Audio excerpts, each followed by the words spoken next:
Hola a todos, hoy es miércoles 18 de febrero de 2026 y nuestro querido amigo, nuestro hermano Scott Ritter, está aquí con nosotros. Bienvenido de nuevo, Scott. Gracias por invitarme. Déjame empezar, Scott, con lo que está ocurriendo en Asia Occidental.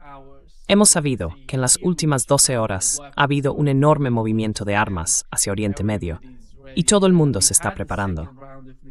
También se celebró la segunda ronda de negociaciones entre Estados Unidos e Irán en Ginebra, con la mediación de los omaníes. Tras las conversaciones, escuchamos tanto a la parte estadounidense como a la iraní, y el resultado pareció algo positivo. Esto es Gennaro J.D. Vance sobre el mes de negociaciones.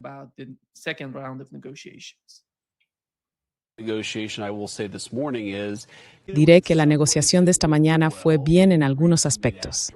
Acordaron reunirse de nuevo después, pero en otros aspectos quedó muy claro que el presidente ha establecido algunas líneas rojas que los iraníes aún no están dispuestos a reconocer ni a abordar. Así que seguiremos trabajando en ello. Por supuesto, el presidente se reserva el derecho de decidir cuándo considera que la diplomacia ha llegado a su fin natural. Esperamos no llegar a ese punto, pero si lo hacemos, será decisión del presidente. Sí. Scott, cuando observas la situación en términos del ejército y sus movimientos dentro y fuera de Irán, especialmente teniendo en cuenta Estados Unidos, todo parece indicar que algo importante está a punto de suceder. ¿Cuál es tu evaluación de la situación actual?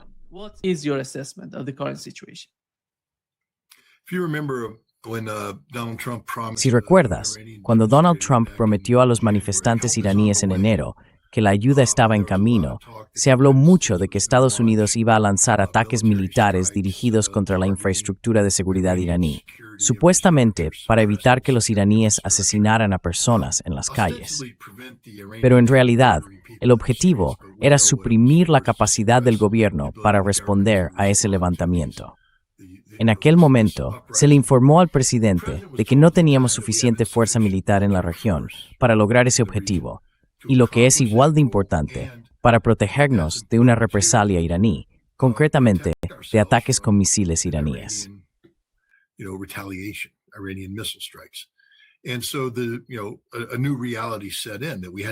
Y así, ya sabes, se impuso una nueva realidad.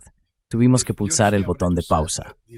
Ahora bien, si entiendes lo que acabo de decir, Estados Unidos era vulnerable, sus bases eran vulnerables a una acción militar iraní. Esa vulnerabilidad sigue existiendo mientras hablamos. Estados Unidos está desplegando ahora una enorme cantidad de poder militar en la región, en bases que son vulnerables a un ataque iraní. Según el artículo 51, la doctrina Caroline de autodefensa preventiva, Irán tiene todo el derecho a destruir esas bases estadounidenses a medida que lleguen, porque constituyen una amenaza inminente. Así que ahora vamos a Ginebra. Entramos en negociaciones.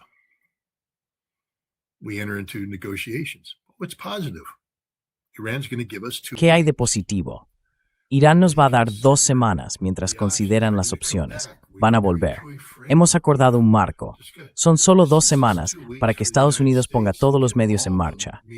Lo primero que hicimos fue desplegar los misiles, los sistemas de defensa antimisiles, THAAD, Patriot, y ahora estamos desplegando la capacidad de ataque.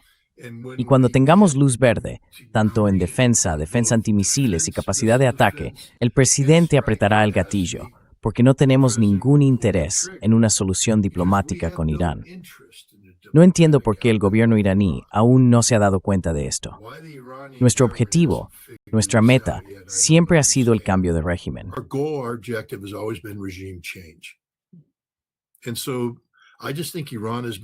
Así que creo que Irán ha sido engañado para entrar en una ronda de diplomacia y está siendo distraído por esta idea de que se sientan a intentar elaborar un marco sobre el cual puedan avanzar las negociaciones. Mientras tanto, Estados Unidos está desplegando capacidad militar para hacer ¿qué? Ahora sabemos que, si vamos a luchar contra Irán, el requisito es que debemos suprimir la capacidad de lanzamiento de misiles balísticos de Irán desde el principio. Para ello, se necesita exactamente el tipo de combinación de aeronaves que tenemos llegando: F-35, F-15, F-16, F-22. Y vamos a lanzar el paquete de Gorila de todos los paquetes de Gorila.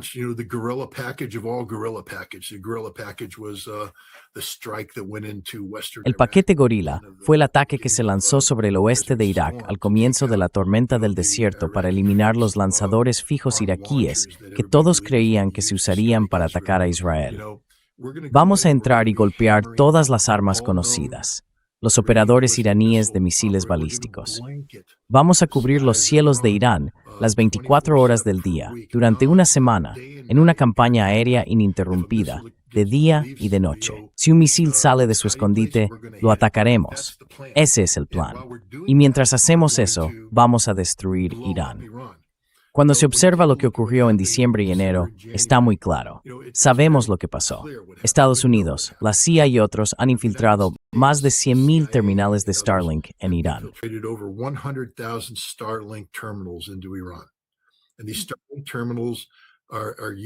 Y estos terminales de Starlink se utilizan para crear una realidad de comunicación alternativa en la que nos comunicamos internamente, infectando las mentes de las personas y utilizándolas para reclutar estructuras celulares.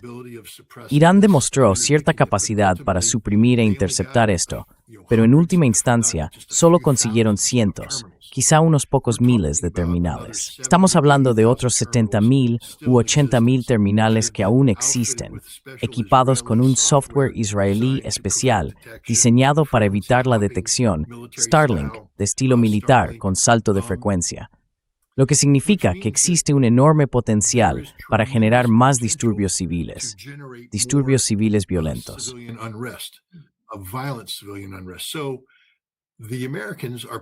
Así que los estadounidenses están planeando bombardear Irán, provocar protestas masivas, protestas violentas, reprimir al régimen y llevar a cabo un cambio de régimen, incluyendo matar al líder supremo, intentar matar a la presidencia, matar al liderazgo. Por eso, Jared Kushner, no entiendo por qué los iraníes siquiera aceptan esto. Deberían haberlo echado de allí. Si yo fuera el delegado iraní, en cuanto Jared Kushner se sentara, diría: ¿es cierto que te reuniste con líderes de la oposición iraní en Estados Unidos antes de venir aquí para planear un futuro gobierno de Irán? ¿Sí? Lárgate de aquí. No vamos a tratar contigo. No vamos a tratar con nadie que piense que va a haber un futuro gobierno de Irán.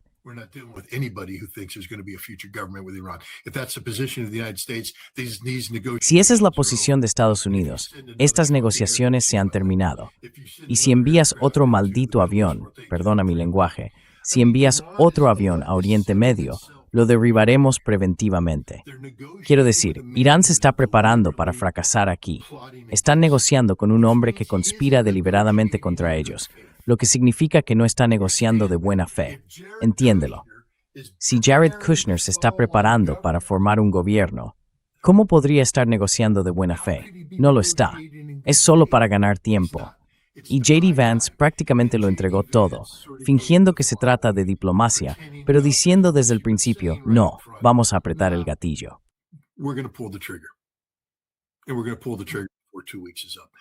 Y vamos a apretar el gatillo antes de que pasen 2 semanas. Esa es mi evaluación de lo que está ocurriendo ahora mismo. Creo que Estados Unidos está preparando a Irán para una guerra masiva. Ahora bien, si esta guerra tiene éxito o no es otra cuestión. No estoy diciendo que hay una garantía de éxito. Lo que digo es que las personas que eran reacias a una guerra establecieron unas condiciones, y esas condiciones se están cumpliendo, lo que significa que es parecido a lo que experimentamos durante la Guerra del Golfo, cuando el general Schwarzkopf no quería iniciar la guerra terrestre demasiado pronto. Creo que teníamos 5 criterios que debían cumplirse en cuanto a la supresión de la Guardia Republicana iraquí.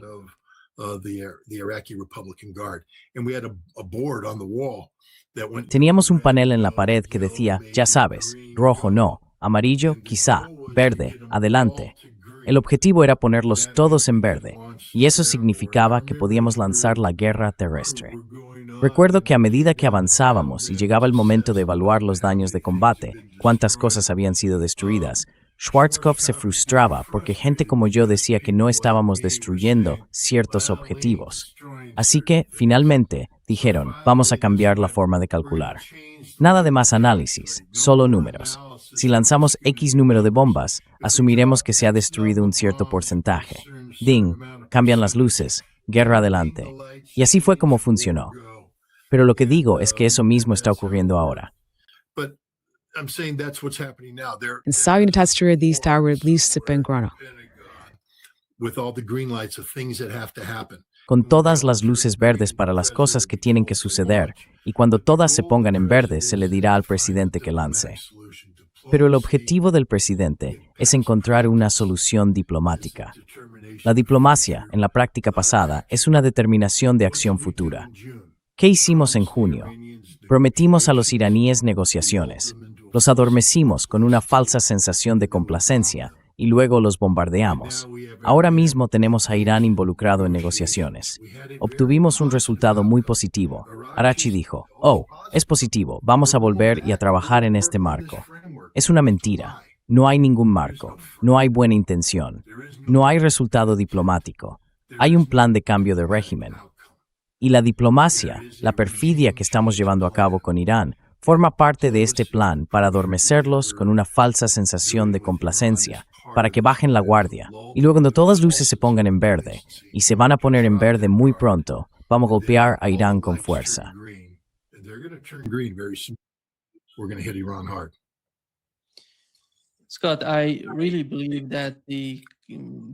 Scott, de verdad creo que esa percepción de que si atacan a Irán se va a crear un caos enorme allí es, en mi opinión, una ilusión. Eso no va a pasar. Va a tener el efecto totalmente contrario en el pueblo iraní. En mi opinión, va a generar un tipo de unidad que no hemos visto desde hace mucho tiempo, quizá incluso más de la que vimos durante la guerra de 12 días.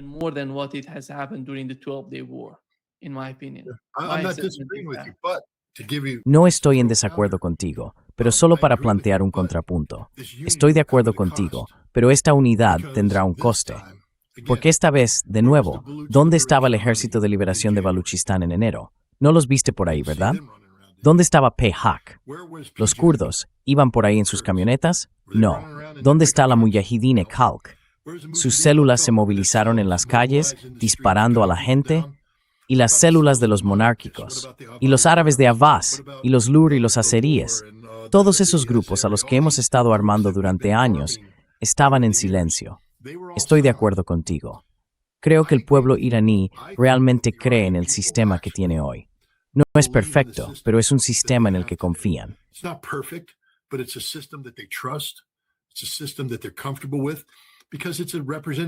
Es un sistema con el que se sienten cómodos porque es una democracia representativa. Creo que quienes analizan Irán pasan por alto ese punto, que el pueblo iraní realmente se siente empoderado y con derecho a participar en las elecciones. Pero el punto es, de nuevo, que señalo esos 80,000 terminales de Starlink. Hay un porcentaje de iraníes que no creen en el sistema, que quieren que cambie. Y se les está diciendo que este es el momento de decidir, que esta es la oportunidad única en la vida para lograrlo. Así que creo que van a salir, y creo que van a incendiar las ciudades iraníes. Y creo que el pueblo iraní se unirá, y habrá sangre en las calles. Será horrible, devastador.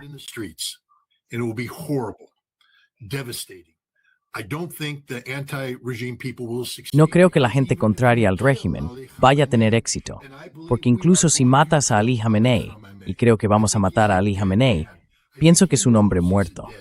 Creo que él sabe que es un hombre muerto y está en paz con ello. Pero la asamblea de expertos ya ha elegido al próximo líder. Si lo matamos, seguirá habiendo un nuevo líder, porque el líder supremo no es un culto a la personalidad. El líder supremo es un cargo religioso fundamental para la República Islámica, y la República Islámica lo ocupará. Lo mismo se aplica a la presidencia. Constitucionalmente, la Constitución dictará el resultado. No confiamos en la Constitución porque no creemos en la República Islámica. Ignoramos esta realidad Y esa ignorancia nos permite creer que podemos llevar a cabo un ataque de decapitación y que nada lo reemplazará.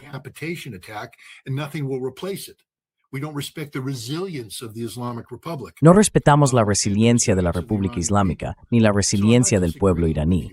Así que no estoy en desacuerdo contigo, pero mi problema es que sí, el pueblo iraní se unirá, pero ¿qué quedará?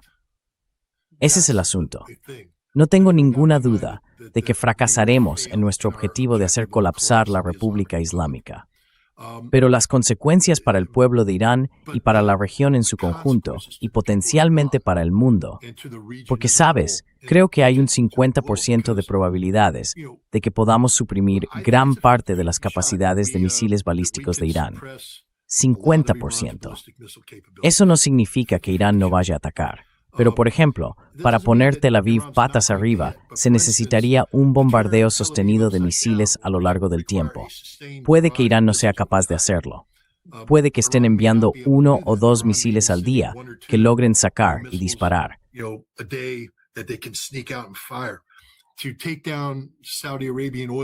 Derribar los campos petrolíferos de Arabia Saudí sería lo mismo. Un bombardeo sostenido. Creo que Irán podría tener dificultades para llevar a cabo el tipo de ataques continuados que necesitaría para lograr los resultados necesarios para una victoria iraní. Pero sí creo que habrá suficiente como para ser devastador. Lo que va a ocurrir es que el régimen iraní sobrevivirá. Irán quedará devastado. La región quedará devastada. Estados Unidos quedará avergonzado. Y esta es la razón. Puedo garantizar casi con total seguridad que al final de este conflicto todo el mundo dirá, esta fue una guerra que debería haberse evitado, que es precisamente por lo que debe evitarse.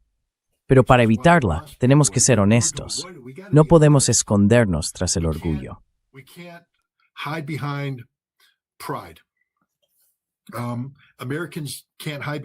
Los estadounidenses no pueden esconderse detrás del orgullo que dice, somos América, somos invencibles, podemos proteger nuestro poder sin cuestionarlo. Vamos a sufrir pérdidas, no hay duda de eso. Vamos a sufrir pérdidas y no vamos a lograr el resultado que queremos. Eso nos hará parecer débiles. Irán va a quedar devastado como sociedad y como nación. Esto va a tener consecuencias terribles, económicas, globales. En un momento en que la economía mundial ya está en transición y tambaleándose. Derribar uno de los pilares fundamentales de la seguridad energética, algunos dirían el pilar fundamental de la seguridad energética, ya sabes. ¿Y Europa? Quiero decir, Europa volverá a ser arrastrada por el retrete de la vida una vez más al volverse irrelevante.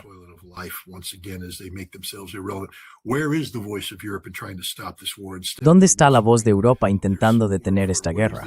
En lugar de eso, susurran su apoyo a ella. ¿Dónde está el OIEA en todo esto? Quiero decir, esto no se trata solo de Irán. Se trata del futuro del Tratado de No Proliferación Nuclear. Si Estados Unidos lleva a cabo un ataque contra Irán, significará que el Tratado de No Proliferación Nuclear carece de sentido. Esto fue lo que Araghchi dijo ayer en la conferencia de desarme, antes de su negociación, que es esencial que a Irán se le permita hacer lo que el tratado le autoriza hacer. Y es esencial que Estados Unidos cumpla con sus obligaciones, no solo eliminando sus propias armas nucleares, sino también sin amenazar a otra nación.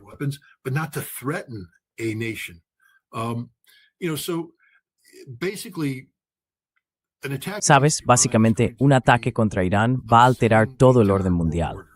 Va a tener repercusiones que van más allá de Irán y de la región. Tendrá repercusiones globales. Por eso esta guerra debe detenerse. Pero me preocupa que la administración Trump no escuche ninguna voz, que no haya nadie gritando, no hagáis esto. Estoy realmente decepcionado con la generación millennial de Estados Unidos, los millennials estadounidenses. ¿Dónde están? Permanecen en silencio ante la muerte del desarme. Guardan silencio ante esta guerra de agresión que está a punto de lanzarse contra Irán. Ignoran las consecuencias. Están completamente desconectados de la vida.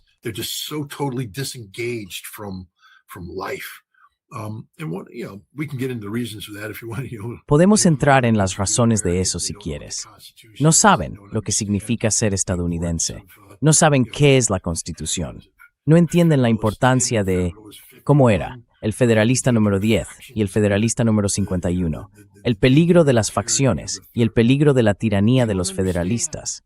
No comprenden los debates que tuvieron lugar en el nacimiento de esta nación y que hicieron viable esta república constitucional. Y así, las cosas sobre las que advertimos, las cosas que se diseñaron para evitar que ocurrieran, se han convertido en faccionalismo y se han desvinculado de la responsabilidad de controlar a un poder ejecutivo desbocado. Así que ahora hemos derivado hacia el terreno de la dictadura y la tiranía, y ellos guardan silencio. Quiero decir, es impactante. En fin, me he ido un poco por las ramas con esto. ¿Ves cazas sobre el espacio aéreo iraní? Ya sabes, combatiendo con los aviones iraníes. Lo que tiene Irán. ¿Ves que ese tipo de enfrentamiento ocurra en Irán?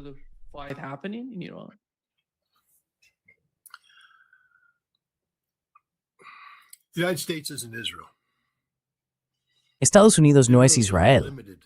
Israel es una potencia militar de capacidad limitada. Nosotros somos una potencia militar de capacidad ilimitada. No estoy diciendo que Irán esté indefenso. Como he dicho antes, ningún plan sobrevive al primer contacto con el enemigo. Quiero decir, puedes tener un plan, pero mira lo que hicimos con Irak.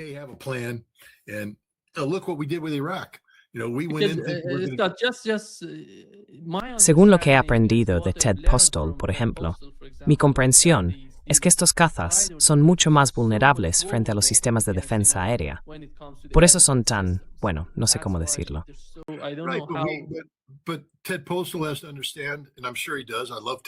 Pero Ted Postol tiene que entender, y estoy seguro de que lo hace, adoro a Ted Postol, que nosotros también lo sabemos.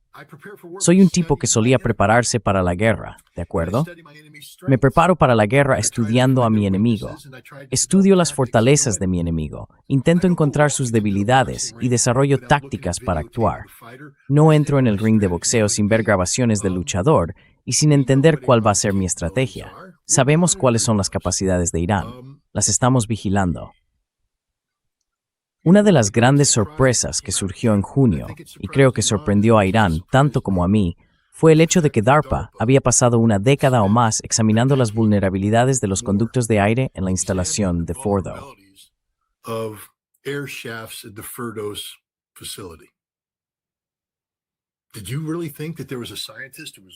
¿De verdad pensabas que había un científico implicado? Alguien estudiando la vulnerabilidad y cómo colocar una bomba en ese conducto y otra bomba en aquel otro? No, todos estábamos allí diciendo, no hay ninguna bomba convencional que pueda destruirlo. Yo lo decía, y otras personas también lo decían. Resulta que sí había una bomba convencional que podía destruirlo, porque Estados Unidos llevaba una década invirtiendo recursos considerables en esa misma misión. No existe un sistema de armas que tenga Irán del que Estados Unidos no sea consciente. Y si somos conscientes de él, estamos buscando una solución.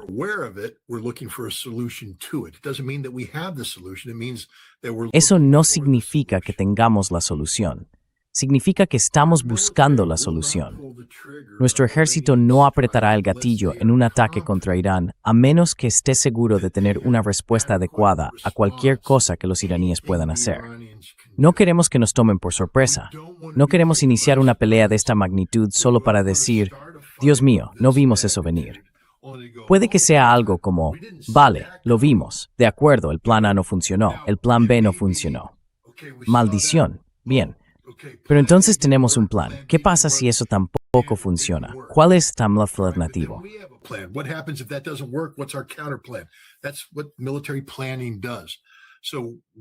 Eso es lo que hace la planificación militar. Nos estamos preparando para una guerra a una escala que Estados Unidos es plenamente capaz de librar. Estamos desplegando los recursos necesarios para hacerlo.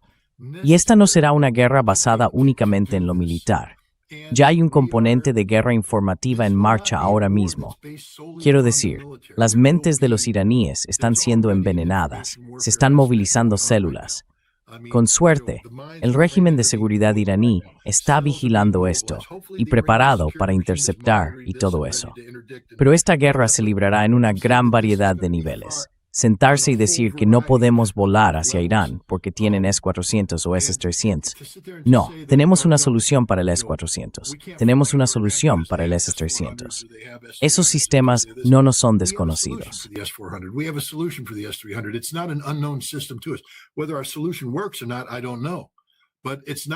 No sé si nuestra solución funcionará o no, pero no es como si fuéramos a entrar y a que algo nos tomara por sorpresa. Tenemos la capacidad de realizar ataques de precisión a larga distancia que no pueden ser interceptados por nada de lo que tienen los iraníes, así que podemos eliminar tanto como sea posible. También me inquietó algo que salió en enero, los drones. La oposición estaba lanzando drones contra objetivos iraníes, drones locales. Existe otra red de drones que no conocemos. Hay otra capacidad que desconocemos. Solo menciono esto porque, conociendo a los planificadores militares y la cautela que han mostrado en el pasado a la hora de lanzar un ataque contra Irán, tiene que haber una razón por la que estén dispuestos a hacerlo esta vez.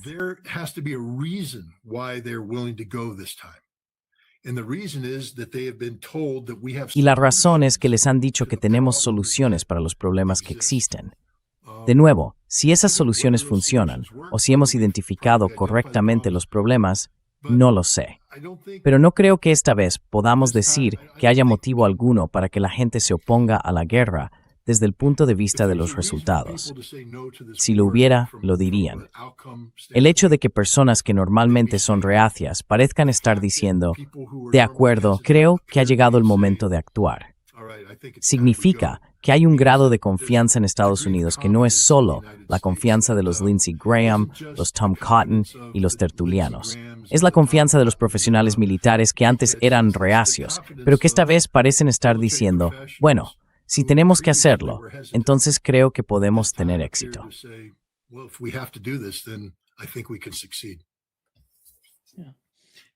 Sabemos que ocurriría y ya utilizaría misiles de crucero contra los Estados Árabes. ¿Cómo es las capacidades de Rusia en ese sentido? Lo sabemos. Verás, esa es la mitad del problema. No lo sabemos. Irán ha amenazado con hacer esto en el pasado y nunca ocurrió. Esa es la mitad del problema. Asumimos que habrá vacilación por parte de Irán. Creemos que incluso después de ser atacado, la respuesta iraní será medida. Algo como, oye, nos atacaron, pero quizá podamos conseguir que se detengan. Tal vez podamos aguantar esto. Quizá no sea tan grave. Porque Irán sabe que, en cuanto empiece a lanzar misiles de crucero contra la producción petrolera de los estados vecinos, su propia producción de petróleo también se verá afectada.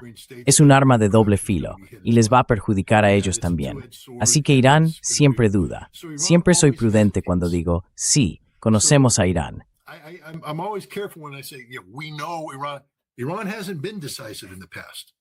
Irán no ha sido decisivo en el pasado, ni siquiera en su respuesta contra Israel. No fue una respuesta decisiva, fue una respuesta ambigua. La única manera en que Irán puede disuadir un ataque es dejando claro desde el principio cuál será el coste de esta guerra, de forma inmediata. Tienen que decirle a Azerbaiyán, se acabó. Todos vuestros campos de producción de petróleo serán eliminados el primer día. Arabia Saudí, sin capacidad de producción de petróleo. Terminado. Todos. Acabaremos con todos. No vamos a quedarnos de brazos cruzados mientras actuáis con pasividad ante la agresión estadounidense-israelí contra nosotros. No queremos la guerra, pero si llega lo destruiremos todo, de inmediato, el primer día. Y entonces quizá Arabia Saudí diga, bueno, caray, quizá no nos entusiasme tener todos esos F-16, F-35 y F-22 basados en nuestro territorio.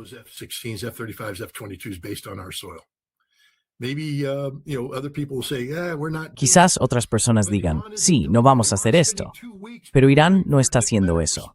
Irán está dedicando 2 semanas a preparar una respuesta diplomática a una iniciativa diplomática que no es real. Así que no sabemos qué hará Irán. Sabemos que Irán ha dudado en ser decisivo en el pasado. Y creo que lo que influye mucho en el pensamiento actual es que habrá vacilación por parte de Irán. Y luego, si matamos a todos, que es lo que intentaremos hacer, incluso a las personas mejor preparadas, les lleva tiempo poner en marcha el siguiente escalón. Eso genera aún más vacilación. Así que si podemos crear un ciclo de vacilación, para cuando estén listos para responder de forma decisiva, tendrán una capacidad reducida. Entonces ganamos.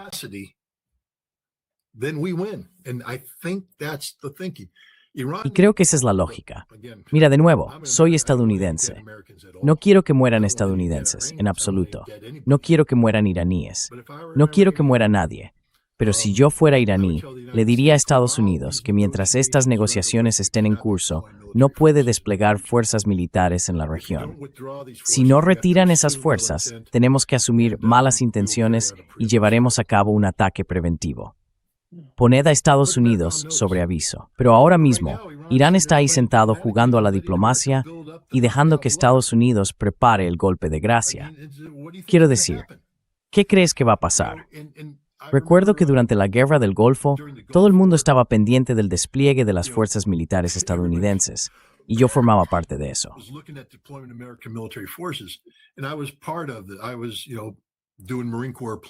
Yo estaba, ya sabes, haciendo planificación del Cuerpo de Marines, pero recuerdo una conversación que tuvo lugar porque formaba parte de una célula de planificación que trabajaba para el comandante del Cuerpo de Marines, elaborando opciones de guerra anfibia para los marines.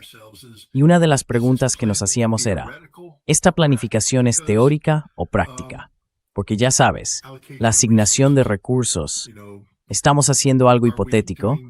¿Una idea en las nubes? ¿O estamos haciendo una planificación real en la que realmente tenemos que analizar la gestión de recursos, los factores de sostenibilidad, la logística, todo el conjunto?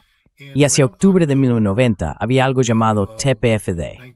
El TPFD es el Time Phased Force and Deployment Data, que trata sobre el flujo de tropas.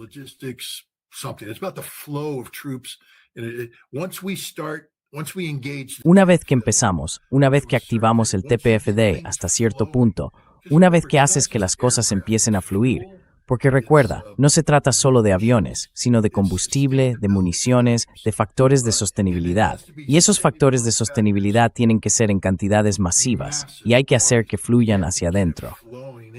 Una vez que cruzas cierta línea, estás yendo a la guerra. Y en octubre, se nos dijo que íbamos a la guerra. Esto fue en un momento en que Estados Unidos aún jugaba la diplomacia, diciéndoles a los iraquíes que no lo haríamos. Pero la decisión fue que no, que ya habíamos cruzado esa línea. La magnitud del movimiento era tal que no podíamos reproducirlo de nuevo, lo que significaba que o se usaba o se perdía, porque una vez que se retirara, no íbamos a hacerlo otra vez. Creo que estamos muy cerca de ese momento con Estados Unidos.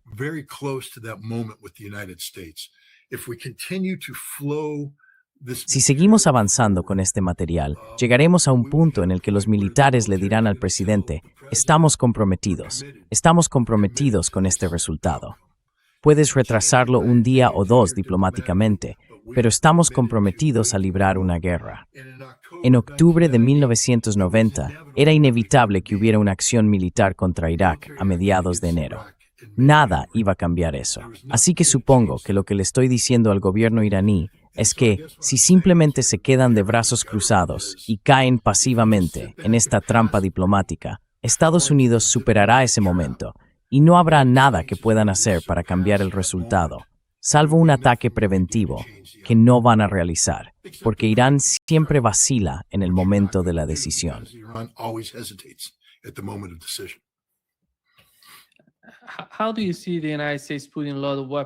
¿Cómo ves que Estados Unidos esté colocando muchas armas en Jordania en lugar de Arabia Saudí o Qatar? Es por la distancia, porque si ocurre algo, me parece que Irán atacaría a Israel en las primeras horas.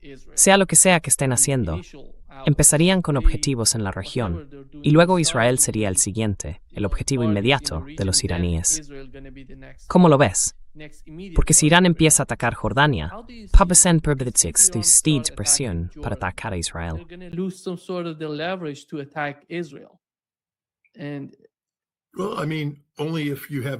Bueno, quiero decir, solo si no has previsto esa eventualidad. Los iraníes son profesionales. Tienen que conocer la estructura de fuerzas porque hacen simulaciones de guerra igual que nosotros. Están observando los escuadrones que llegan, los estacionan y se preguntan doctrinalmente, ¿qué tipo de paquete de ataque puede proyectar Estados Unidos? ¿Cómo lo van a hacer?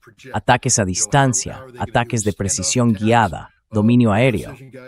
Idealmente, para Estados Unidos, proyectaríamos superioridad aérea tendiendo hacia la supremacía sobre el espacio aéreo iraní para poder mantener patrullas de combate en el aire todo el tiempo, suprimiendo los misiles balísticos a medida que aparezcan.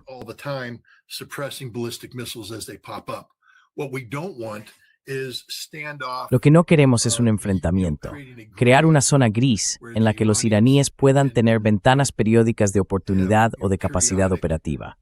Entonces, ¿qué requiere eso? Requiere que tengamos bases donde podamos almacenar combustible, municiones, aeronaves y mantenimiento.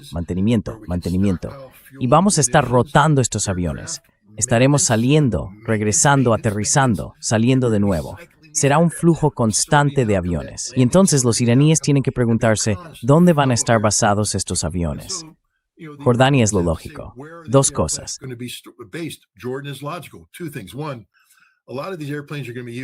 Primero, muchos de estos aviones se van a utilizar para crear un colchón defensivo contra los ataques iraníes con drones, misiles de crucero y misiles contra Israel. Forma parte de la defensa en profundidad que hemos estado empleando. Segundo, es la ruta lógica de ataque. Quiero decir, mira a Israel. Antes entraban por Siria y luego pasaban a Irak. Pero ahora, el gobierno jordano ha permitido básicamente un paso directo, atravesando Jordania, el oeste de Irak, hasta Bagdad. Y ese es el punto de lanzamiento. Lo sabemos por los misiles israelíes. Ese es el punto de lanzamiento de gran parte del armamento de largo alcance. Vamos a entrar con misiles de crucero. Tomahawk.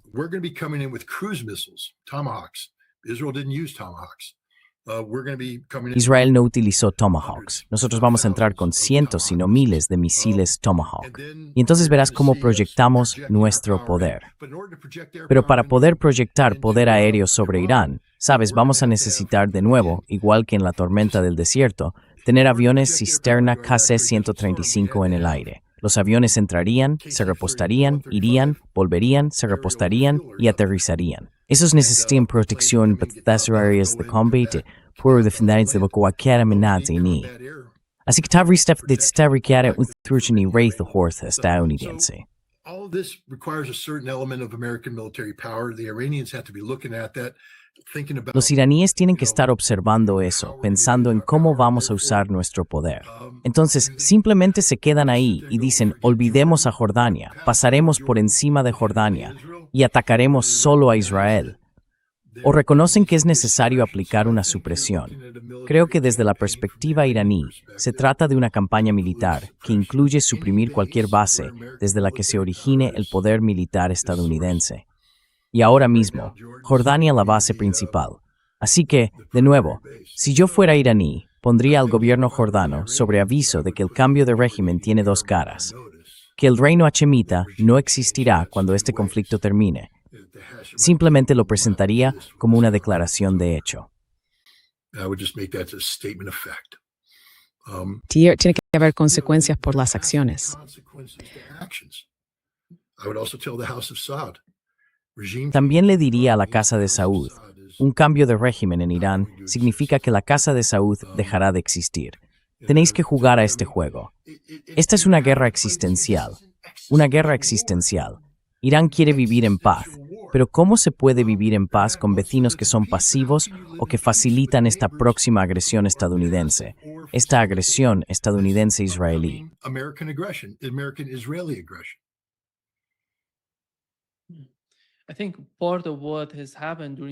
Creo que parte de lo que ocurrió durante la visita del jefe del Consejo de Seguridad Nacional de Irán a la región fue comunicar a los demás países, Qatar y otros, que si sucede algo, ellos también van a estar en ese juego.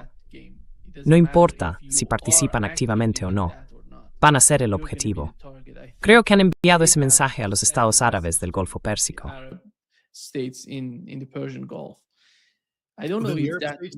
No sé si eso.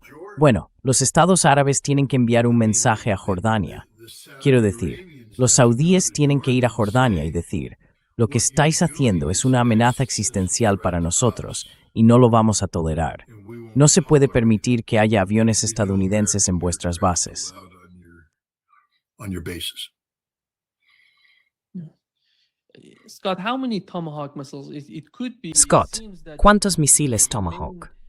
Parece que el principal misil que Estados Unidos usaría contra Irán serían los Tomahawk, algo así como 600, quizá 800 en total, considerando 2 portaaviones, 15 destructores, todas esas armas en la región. Van a ser unos 800 misiles Tomahawk. Something like 800 Tomahawk missiles. Además de sumarnos. Yeah. Submarines, several submarines, yeah, in that. Sí, submarinos, varios submarinos en esa zona, porque mantener la guerra es mucho más importante. But sustaining the war is much more You're right, important. but models of sustainability. Pero los modelos de sostenibilidad requieren que tengamos recargas. Y hemos, ya sabes, practicado el reabastecimiento en el mar. Bien, me imagino, porque no estoy allí. Pero ya sabes, la idea de Estados Unidos como una potencia militar madura, déjame decirlo así, llevamos mucho tiempo planificando la guerra global.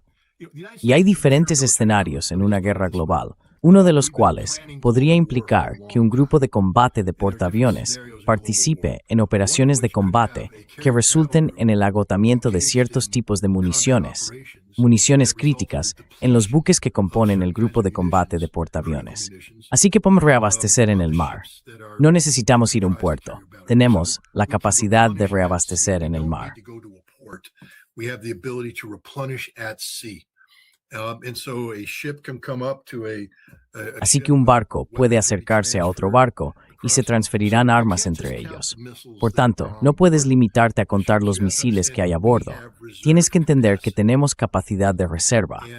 Diría que, si estás hablando de entre 800 y 1000 Tomahawks, tienes que entender que probablemente podamos reabastecernos al menos 2 veces más.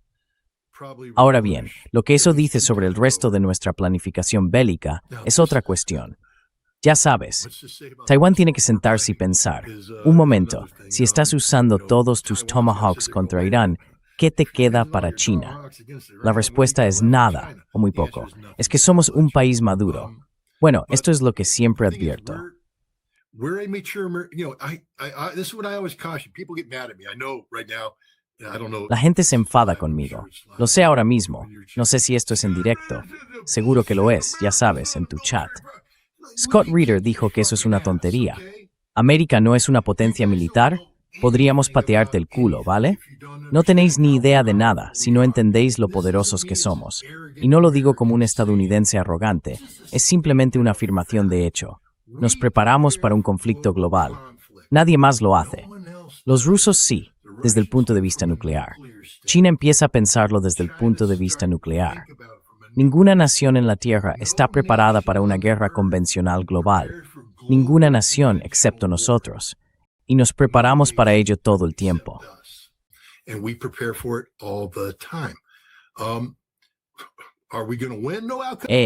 ¿Vamos a ganar? Ningún resultado está garantizado. No estoy diciendo que vayamos a ganar. Pero lo que digo es que dejemos de decir que América es un imperio en decadencia. El imperio romano en decadencia aún conseguía reagruparse de vez en cuando y dar una paliza a los demás. Pregúntaselo a los persas, a los escitas, a los hunos. ¿De acuerdo? Sabes, puede que América sea un imperio en decadencia, pero todavía somos capaces de causar mucho daño en nuestra caída. Y no estamos tan en decadencia como para haber perdido nuestra capacidad. Sabemos cómo librar una guerra global. Nos hemos preparado para ello. No quiero que luchemos una guerra global. Quiero que más guerra se evite.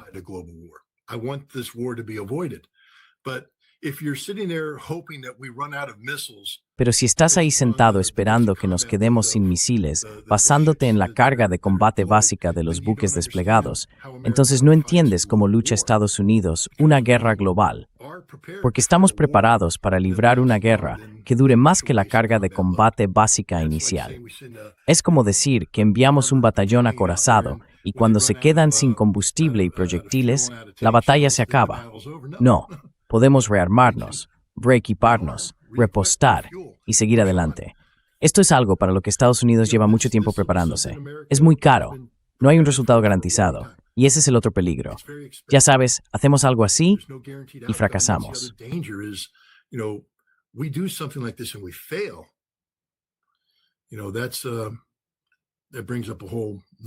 Sabes, eso plantea otra cuestión completamente distinta. ¿Cuáles son las consecuencias del fracaso? ¿Puede Estados Unidos permitirse fracasar? Y que mira, ahora estamos yendo en otra dirección. Ya no existe el control de armas. Ya no hay ninguna restricción sobre la capacidad nuclear de Estados Unidos. El país acaba de decir que podría empezar a reanudar las pruebas de armas nucleares simplemente porque puede.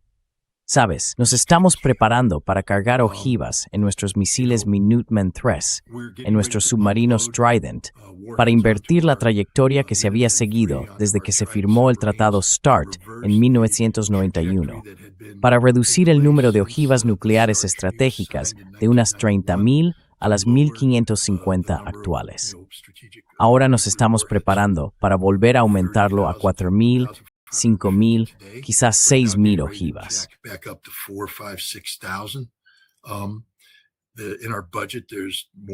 En nuestro presupuesto hay más producción de nuevos núcleos de plutonio, por lo que necesitamos nuevas pruebas nucleares. Eso significa que podemos aumentar aún más el número de armas nucleares, no solo estratégicas, sino también ampliando hacia armas nucleares no estratégicas, para que se nos perciba como equiparados a la capacidad rusa, ya que hoy Rusia goza de superioridad en armas nucleares tácticas. No queremos conceder a Rusia superioridad en nada.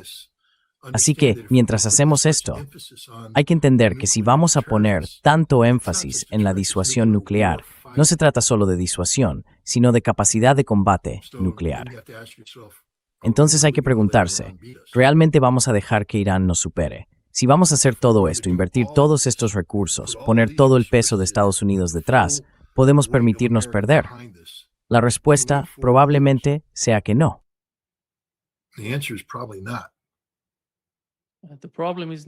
El presidente puede permitir no puede permitirse perder la guerra. Y creo, Scott, ¿es posible de que la guerra se vuelva nuclear?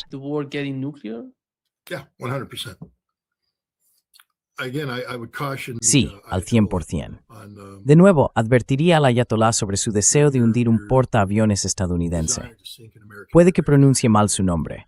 Stavridis, el antiguo comandante supremo de la OTAN, almirante de la Marina de los Estados Unidos, escribió una novela sobre una posible guerra con China, en la que en el mar de China Meridional se producía un enfrentamiento en el que los chinos hundían un portaaviones estadounidense, destruían un grupo de combate de portaaviones estadounidense utilizando sus capacidades de misiles balísticos. Ahora bien, este es un hombre que conoce la planificación militar estadounidense, la conoce a fondo, y por tanto hay que respetar el escenario. Tal como se describe, la respuesta automática de Estados Unidos fue lanzar un ataque nuclear contra China como advertencia para que no fueran más allá, que no se puede hundir más portaaviones estadounidenses. Y así ya sabes, lanzamos un ataque nuclear contra una ciudad china.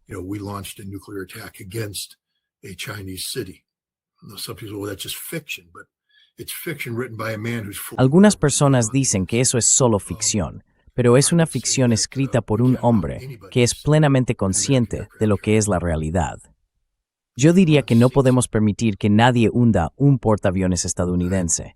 Y si Irán hunde uno, creo que las consecuencias serían nucleares. Lo mismo se aplica si participamos en esta acción e Irán agota nuestras capacidades convencionales. No creo que nos rindiéramos y nos marcháramos. Por eso, no podemos permitir que esta guerra empiece. Sabes, ocurra o no algo de lo que digo. No quiero saberlo. No quiero demostrarlo. No quiero. Solo digo que Estados Unidos ya no está limitado por la brújula moral que antes contenía la mano nuclear. Estamos gobernados por locos, personas insensatas que no tienen ningún sentido de obligación moral hacia el legado del control de armas. No creen en el control de armas.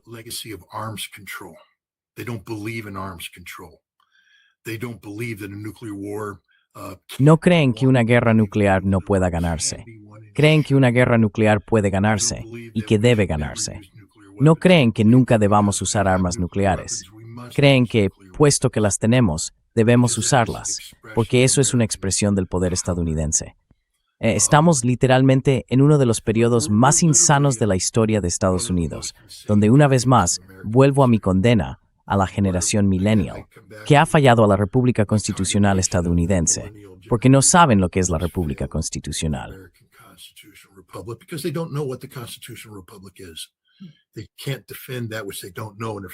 No pueden defender lo que no conocen.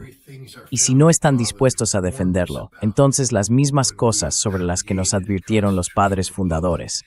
Cuando creamos una república constitucional y transferimos el poder del pueblo, de los estados, a un gobierno federal, el peligro de concentrar el poder sin controles ni equilibrios, eso es lo que está ocurriendo hoy.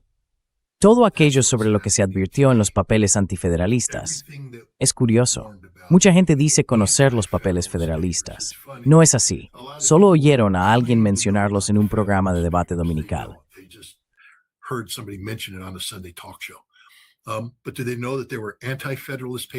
Pero saben que también se publicaron los papeles antifederalistas. Advirtieron sobre ello. Y gracias a los papeles antifederalistas obtuvimos la Carta de Derechos, que fue una concesión de los federalistas para dar a la gente, ya sabes, a los estados, a las personas, sus derechos básicos. Porque Hamilton no quería conceder, no quería ningún derecho. Quería el poder total. Todo aquello sobre lo que nuestros padres fundadores advirtieron se ha cumplido y hemos fallado en todas las pruebas del experimento democrático estadounidense, en todas las pruebas de la República Constitucional. Y así, el gobierno que está en el poder hoy es un culto a la personalidad gobernado por facciones, faccionalismo.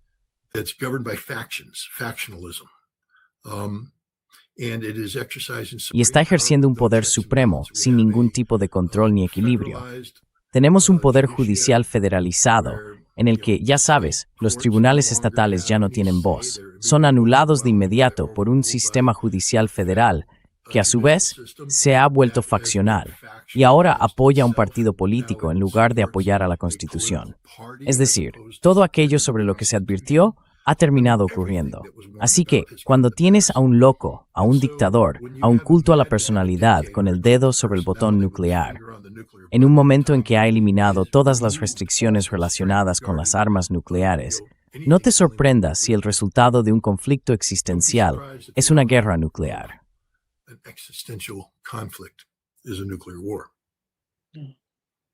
Sí, creo, Scott, que por parte de Irán, ¿ves a Irán planificando cómo responder junto con los rusos y los chinos? No. Suicin strajen en svingen thocka på en typper. Is ni en point for gis cementar. Y empiezas diciendo de nuevo que en el caso de Rusia no hemos visto hasta ahora ningún tipo de ataque preventivo, por ejemplo en Ucrania. Estoy totalmente de acuerdo contigo en la idea de un ataque preventivo, pero me parece que, por así decirlo, la cultura oriental no suele recurrir a ese tipo de cosas.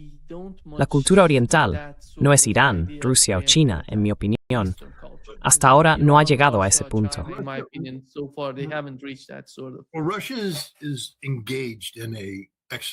Bueno, Rusia está inmersa en una lucha existencial en este momento.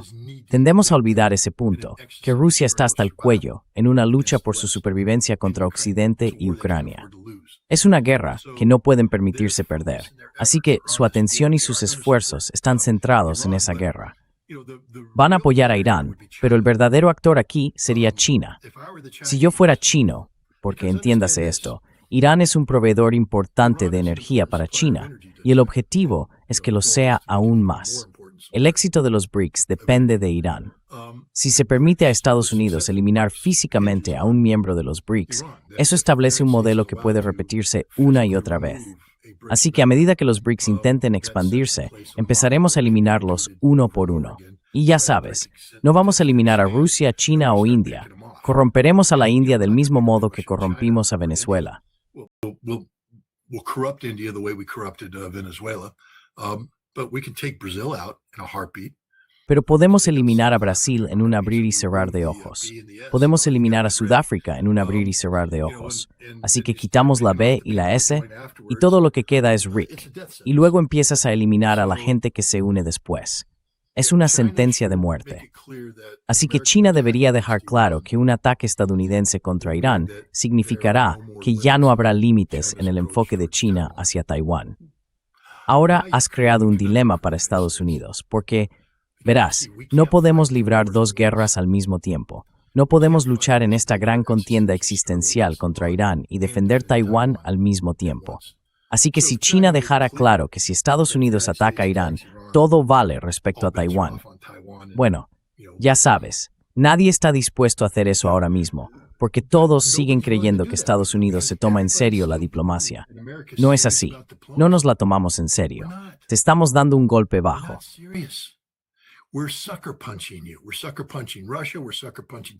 Estamos golpeando por sorpresa a Rusia. Estamos golpeando por sorpresa a China. Estamos golpeando por sorpresa a Irán al dejar que la gente crea que podemos sentarnos, hablar y mantener estas conversaciones, que realmente nos preocupa lo que ellos piensan. Y sí, decimos que queremos vivir en paz. No, somos América, queremos dominar el mundo. Y queremos hacerlo. Ya sabes, América grande otra vez.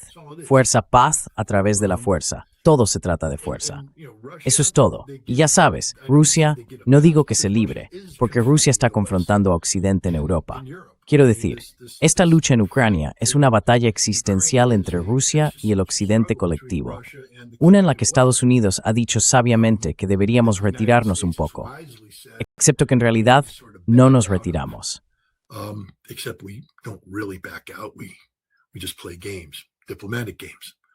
Solo jugamos a juegos diplomáticos. Pero China debe entender que si Estados Unidos ataca a Irán y sale impune, eso significará que empezaremos a reforzar Taiwán y hacer casi imposible que China siquiera piense en intentar resolver el conflicto de Taiwán por la vía militar. China no quiere hacerlo. Están intentando resolverlo pacíficamente. Y se puede ver lo que están haciendo con el Kuomintang y todo eso. Pero Estados Unidos se siente envalentonado y victorioso frente a Irán.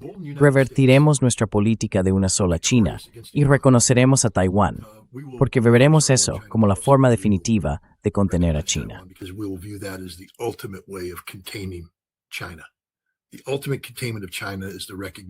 La contención definitiva de China es el reconocimiento de Taiwán, y hay suficientes personas en Estados Unidos que quieren avanzar en esa dirección. Si ganamos una guerra contra Irán, probablemente sea hacia ahí donde nos dirigiremos. Así que, de nuevo, los chinos están en la misma posición que los iraníes. Simplemente son demasiado responsables como miembros de la comunidad global para hacer algo tan precipitado. Por si no hay clat sin esa China, y si no hay claus sin Udrin, estat snur percibirá su vida. Y su significa de nulidad. Y takaro.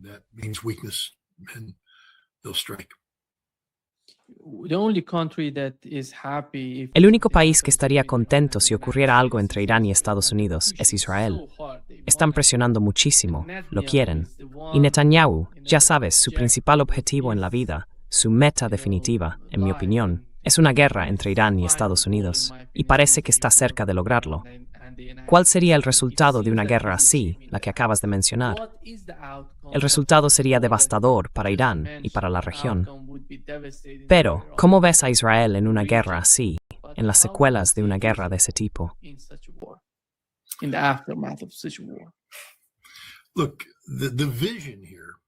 Mira, la visión aquí es que seamos capaces de acabar con la República Islámica con un daño mínimo para reducir al mínimo las consecuencias de nuestra acción. El efecto máximo que queremos es la eliminación de la República Islámica, lo que desde la perspectiva israelí abre la puerta a todo, porque ahora ya sabes, la República Islámica es la única nación que se ha enfrentado a Israel y a Estados Unidos.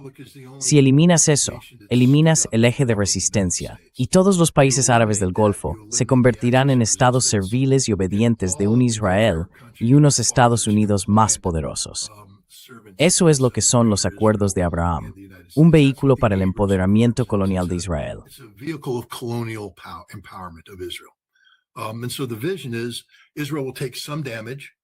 Así que la visión es que Israel sufrirá algunos daños, pero su enemigo número uno será eliminado, y las recompensas superarán con creces el daño causado.